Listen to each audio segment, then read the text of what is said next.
Go ahead and open up the meeting at 5:30. All the meeting to order. Are there any agenda adjustments needed? Not for me. We'll go straight to public comment then. Any comment from the public? Yes, that's right. Again, I would like to bring up the possibility of having a discussion on the merger between trustees and the town. I have an agenda to discuss, but I think this is, I don't know if it's a viable option. I don't know if it's something that the people would want. I don't know if the board would even consider it, or the select board, or the trustees here. But I think the time has come to at least discuss it.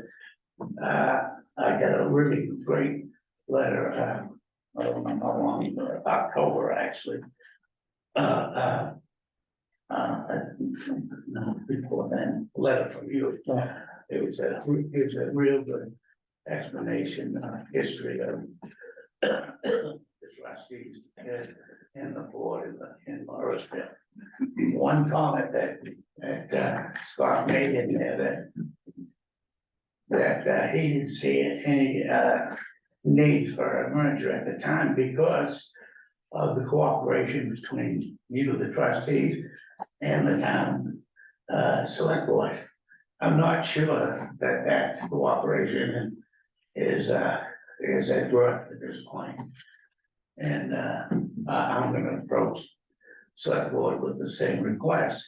If they would at least discuss it, and I would again request from the trustee something written for me, the pros and cons of a merger, what you think would be if there were any good points or the bad points or your thought overall on it. And there's been a number of things that has occurred lately that I don't want to talk for any of the boards there, but I know they're not overly thrilled about the actions.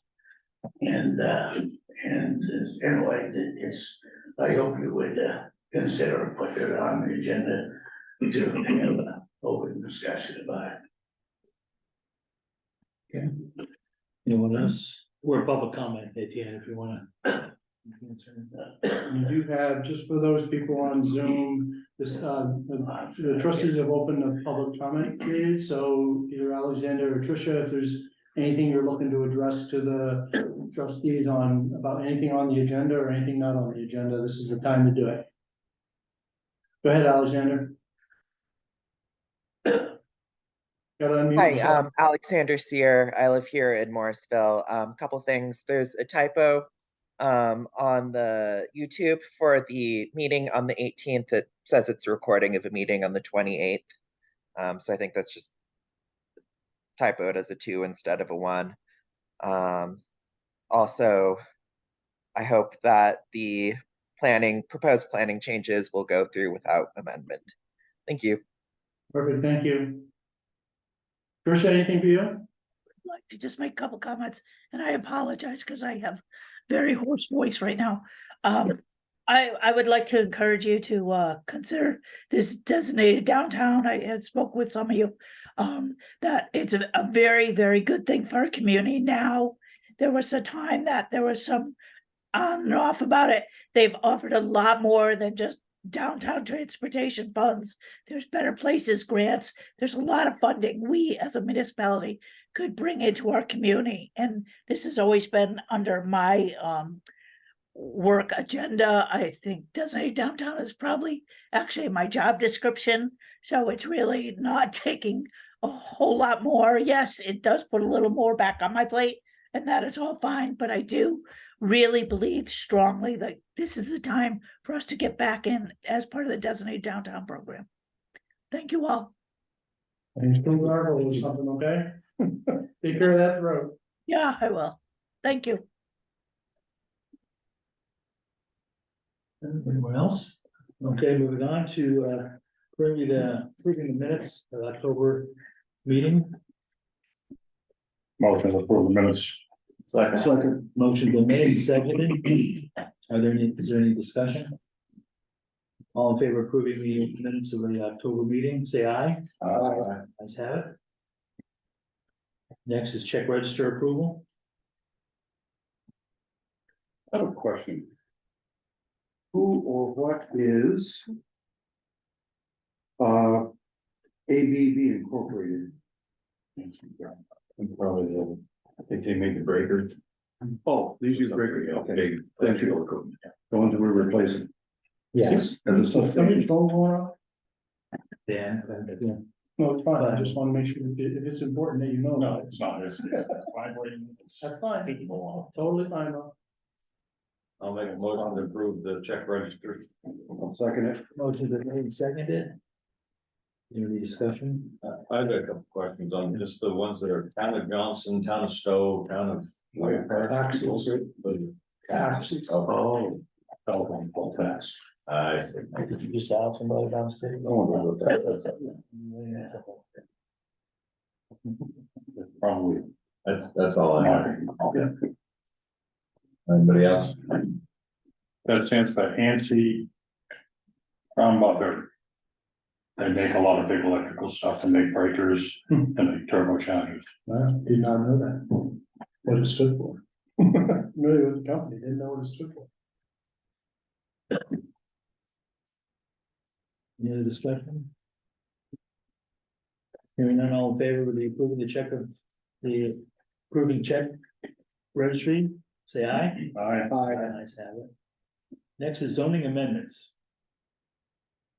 You had the hearing, you had the meeting with select board, so this is really time for you guys to discuss and decide what you wanna do if you're ready to do it. Well, I think we left it last that, with the amendments made, that we were okay to go forward with it. And then hopefully LCPC will be doing the same, and if not, if they kick it back with more changes, Right then. now, this is just the zoning, not the. Oh, I'm sorry, I'm way ahead of the game. I'm sorry. Okay, all right, forget, I just said that. Okay, I knew where you were going, so I figured I'd save you. Yeah, okay. This is just the zoning. I'll make a motion to approve the zoning changes. Second. Motion been made, seconded. I just had a question. What's the definition of short headways? I'm not familiar with it. So short headways is basically if you have a fixed transit system, so that run routes. Yeah. If you get there as you see the tail lights walking away from you, how long the headway is, how long does it take to get back to you? Oh. So a short headway might be 8 or 10 minutes, a long headway might be 30 or 40 minutes. I see. So, if you have short headways, generally, more than just the people that have no choice but to ride transit, you start getting what are called choice riders, if you have really short headways, because they like, having their headphones on, listening to music, because they're gonna get to work just as quick or wherever they're going, and you get some choice riders. Yeah. If you don't, then you generally need more parking, because nobody's gonna ride it if it's long headways. That's generally the point there. Thank you. Yeah.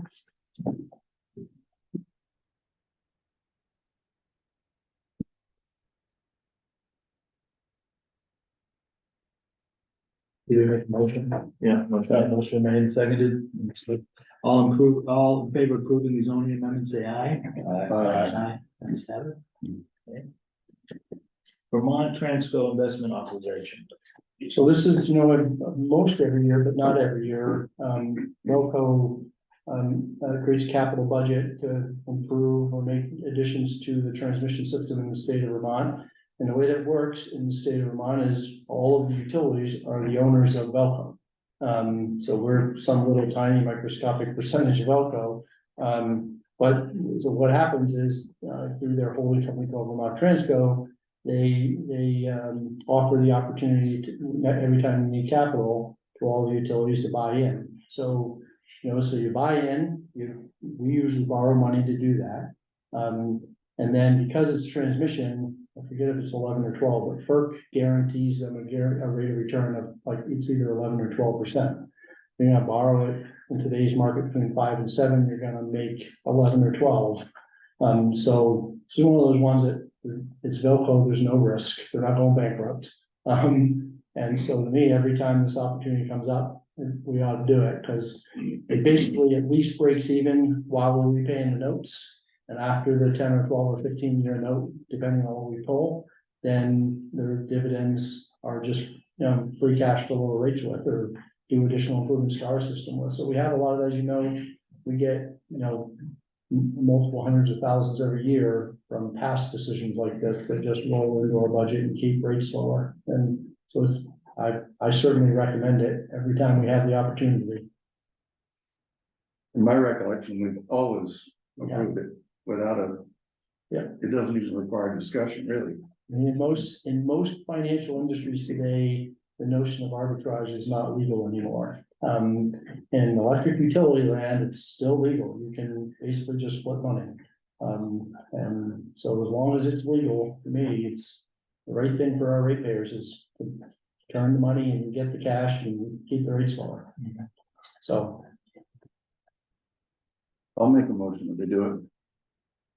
I'll second it. And also, you're also put in for the subsequent if there's any left over, right? yeah, That's all part of it. So, Yeah. yeah, absolutely. Yeah, usually, from what I've heard today, it's unlikely any utilities will decline this time. But if utilities decline, you can opt in to basically take up your percentage of those shares that don't get bought by other utilities, and we've always bought those, whenever they're available, because again, it's just more of the same. Why would you do it?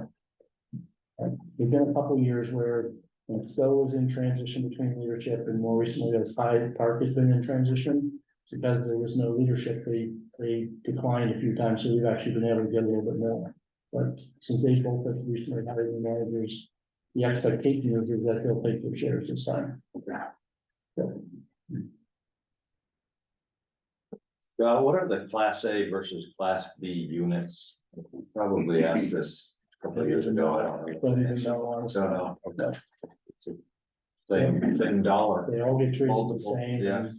In this case, and usually with class A and B, there's, one is preferred and there's risk with the B versus the A, but that's only if you're in startup land and you think it might go to zero. Yeah. Boco's not going to zero. Okay. So that's why I'm not worried about it. We want to make a motion? Oh, right. Yeah, we have- Second. Well, the one that's. Yeah, I'm It's just, are you more. is it friendly if the motion is the one that was written? Yes. Yeah. Yes. Okay. Yeah. Our motion been made and seconded. All those in favor of, approving the, transfer of capital authorization, say aye. Ayes have it. Moving on to other business. Yeah, so, can you give me your last name again, because I know somebody told me I wrote it incorrectly on this agenda. Pickens? Pickens, P-I-C-K-E-N-S. ENS, okay, sorry, I apologize for that, I should at least be able to get people. Yeah, anyway, Mr. Pickens, as you, has been interested in potential branding of this conference room. For a former manager here, Bob Page, and he wanted to be able to address you, so we put it on for discussion. If it turns out after that, you all are interested, we can put it on an action item at a future agenda, but he wanted an opportunity to address you tonight about his idea for naming this room.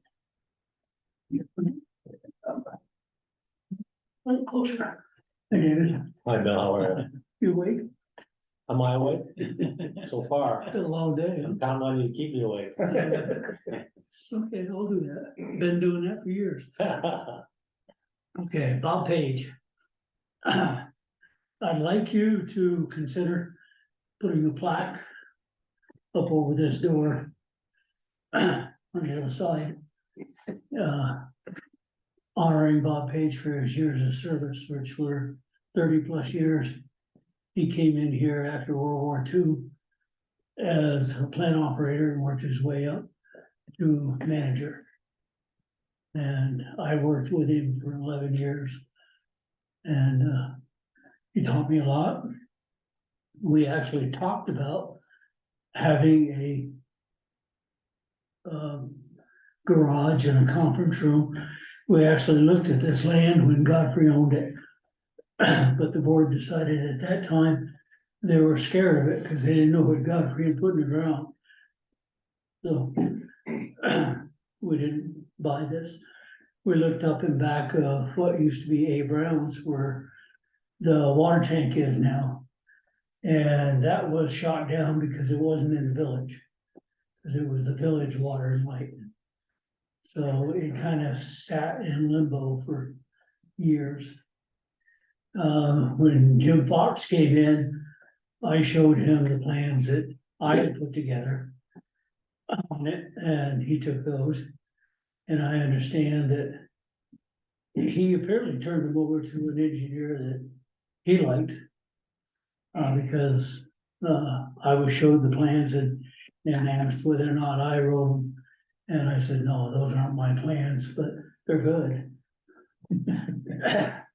And then, of course, you know, the water and light commissioners bought this piece of property and built it, which is great. It is a whole hell of a lot better than what we had when I was here working out of the building down by 1010, and then the grist mill and area there. So we had to run around and get bits and pieces and parts from everywhere. Anyway, for 30 some odd years, Bob was here running this place. He had a lot to do with putting the power plant at Green River. He had a lot to do with the transmission line running up through there. Transmission line coming from what used to be Bettis's this way, rebuilding that and putting in switches so we could isolate this area from Hardwick and Green Mountain Power, because we always had trouble when there was snow and stuff. We want to shoot the line and get power back to our village. And GMP would say, no, you have to walk the line from where we were all the way back to Hardwick before we could do that. And we finally talked him into it on putting a switch up. So we can open the switch and then shoot it from Stowe. And once we did that, we were able to get power back to the village and get our system back up and running and try to help other people. I'm trying to think in my head of things that Bob did that would make a difference. Right now, I'm kind of fuzzy on that. But anyway, I think it would be nice if you authorized a plaque to be put up over that door commemorating his years of service to this facility. Because Bob put his heart and soul into it. This was his home away from home. I know because I spent a hell of a lot of time with it. Nights and weekends fixing it. So that's about all I have, is just commemorating the man's work. You know, acknowledging it. And Did you say he designed this building? He did a concept? he did not design this building. He had me draw up a warehouse when I worked for him. And I drew that up, and that's when we started looking at pieces of property. And then that fell off to the side because they couldn't decide where they wanted to have it. And then when Jim Fox came in, he took those plans and gave them to an engineer he knew down in Massachusetts. And he improved on those plans and made this warehouse, this office area, pretty much. I don't know if they changed or not, but that was where those went. My original plans are gone. I don't know where they are. I suspect they got trashed when he got the plans from the gentleman down in Massachusetts. My plans went in the dump because I'm not an engineer. So, any other questions from anybody about what I'm looking for? All righty. As you can see, I got a new carrying bag with me. So it's been, I think, 2 years since I was in here before, asking this question. I know one of Bob's sons is probably not doing real well. He has a couple of problems. His older son is older than I am. I believe he's a retired school teacher. So, and then there's myself, and I'd like to be around long enough to see that plaque go up.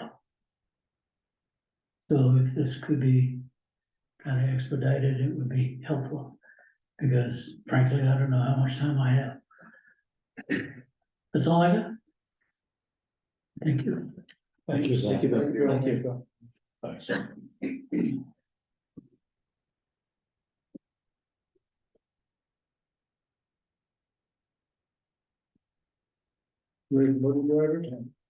Yeah, I know this.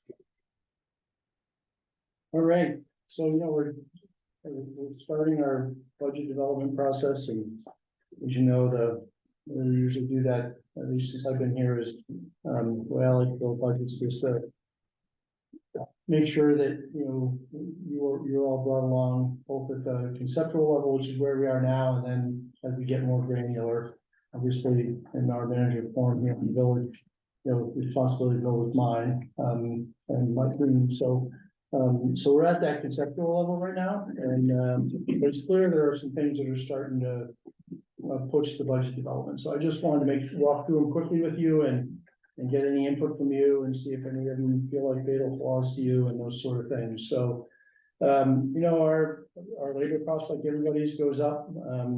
So we're in the third year of our union contract. So this year will be 4% union contract. I believe is correct.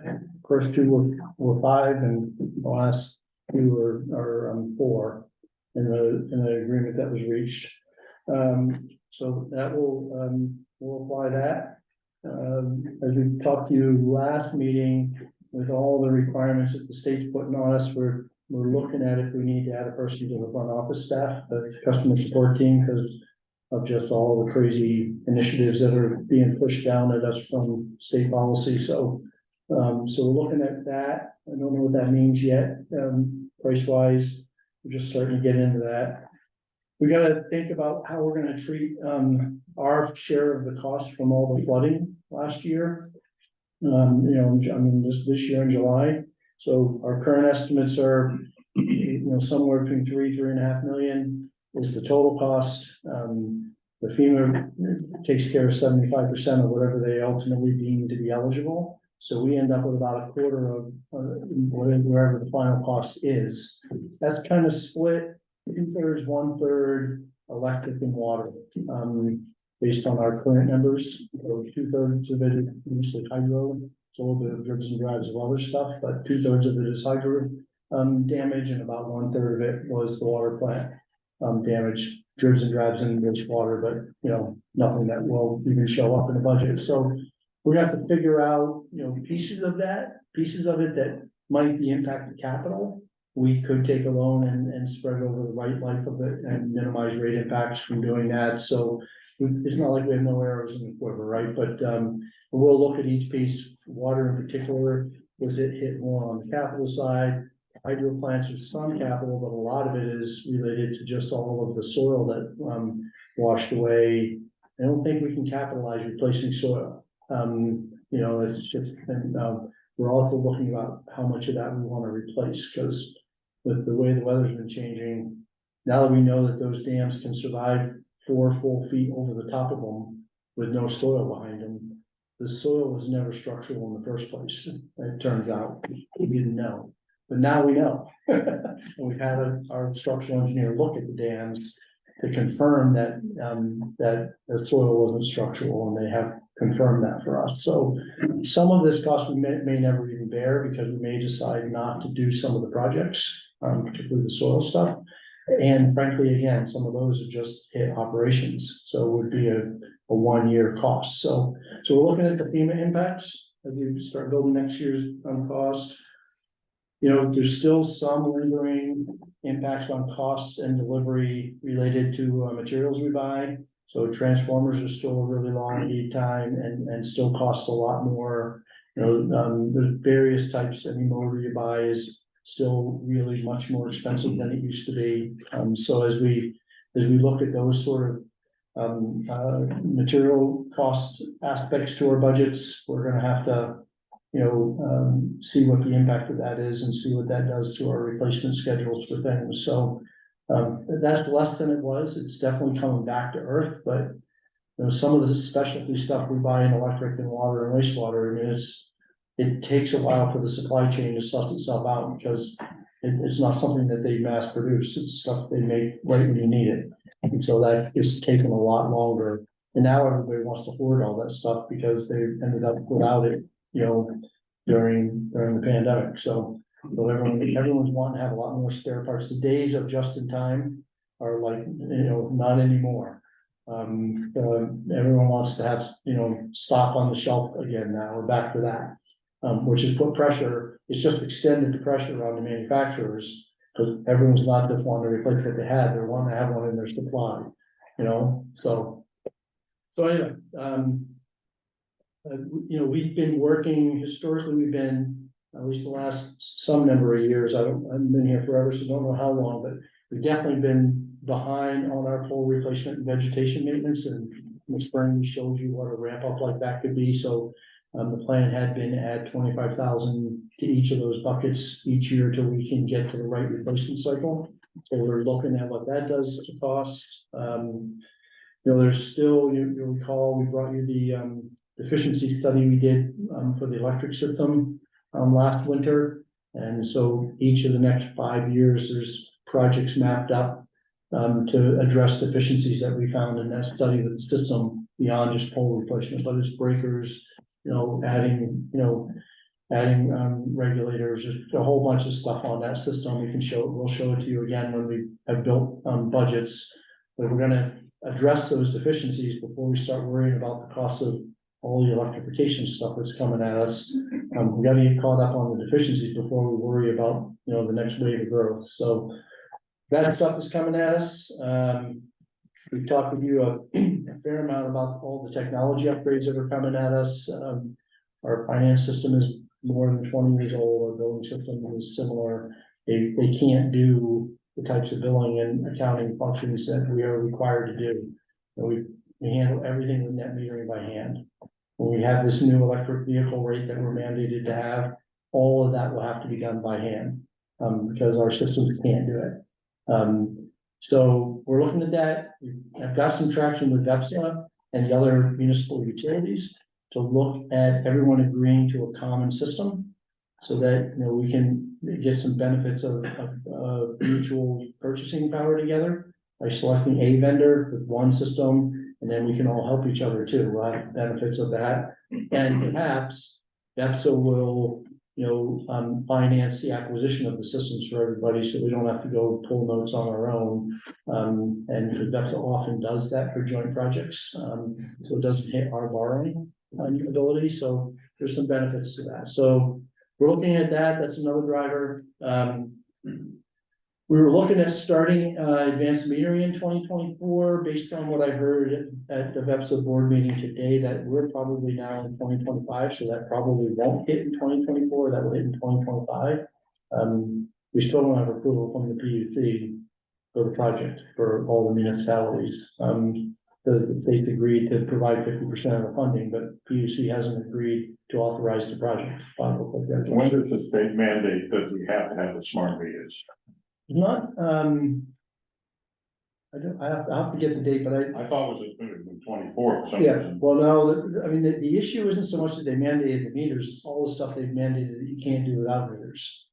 Okay. You know, so you need the technology to do all the, you know, the state tends to forget that the way you build the technology plans, you gotta create the foundational components of the technology first, before you can do all the bells and whistles. They mandate when you have to have the bells and whistles. And forget that, you know, some of us don't have the foundational technology yet.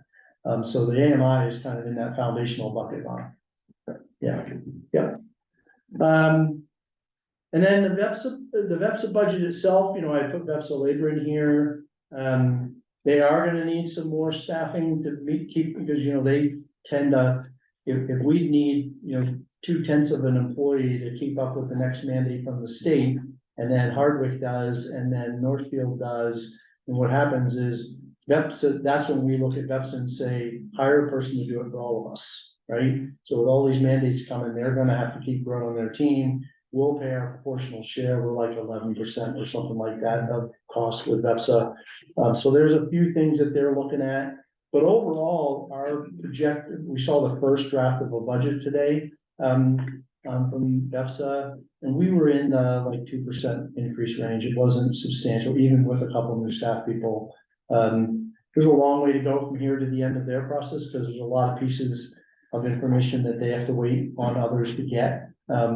But right now, the early look was promising on VEPSA, so not looking like a big budget increase from VEPSA this year, which would be good for us. So, because they're not a small part of our budget, because remember, they do all our power supply purchasing, which is the majority of our $7 million electric budget. So, well, that's what's going on that front.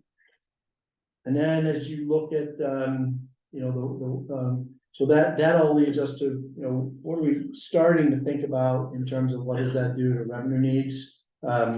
So on the water utility, we definitely think we're gonna have to have, for the first time in, I don't even know, a decade, Kevin. And so we're probably gonna have to do recommend a small increase. I don't even know what that is yet. I don't know if it's 2% or 4% but for the first time in like a decade, we'll probably have to do some sort of rate increase for water. Won't be substantial. As you have asked us, and as you know, we're working on, you know, we've never had like a hookup fee for new development and those sort of things. So we're working with an engineering consultant to help us develop what those could look like on the water side. We had them for wastewater forever. We don't have a water ordinance, so we're developing a water ordinance. And then we'll be looking at a fee schedule, so everyone's paying their share on that side. So hopefully we'll have all that ready with the budget as well. So that's what's going on water. Wastewater, again, we're looking at updating our sewer allocation fees. They haven't been looked at in a very long time. Thank you for calling that out to us, Rob. We're looking at that. We have all these fees in wastewater now, but they haven't been reviewed for a really long time. So we're just taking a fresh look at all the wastewater fees to see if they should be adjusted. And, you know, is new development really paying their fair share when they're hooking onto the system, right? That's really the question there. And we don't know the answer yet. That information is being developed. We may or may not have to propose a small rate increase on wastewater. You know, I'm of a mind, which is a little different than history here. I think the public can tolerate, if we're gonna need, we've tended to be, like most communities, we'll go 5, 6, 7, 10 years and do nothing, and then we'll have to propose a 15% rate increase.